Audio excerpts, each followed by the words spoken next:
shoqënia e pejgamberit alayhis salatu wasalam ka qenë shoqënia më e përkryer, më të mirë.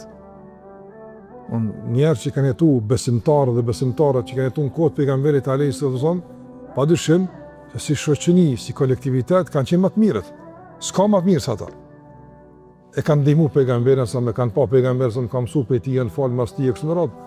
Megjithatë, ka ndodhur që më pas ata gabime të caktuara. Andaj të ndërrozë nuk është e mundshme që me bëni një shoqëni që kur zgabojnë, me laçe.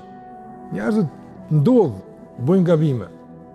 E dikush më thotë, po atëherë pse po bëjnë kiamet në kohën tonë që po ndodhin gabimet, pas ka ndodhur vakt pejgamberit sa e ka dallim atë. Ka dallim.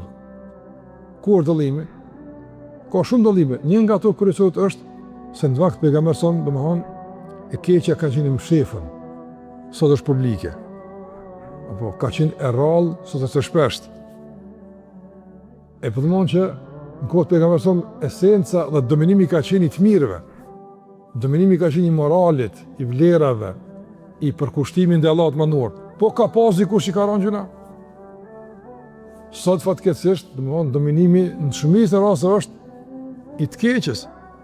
Doni mëkateve, ilshimit të rrugës Allahu xhallahu ala kështu më radhë.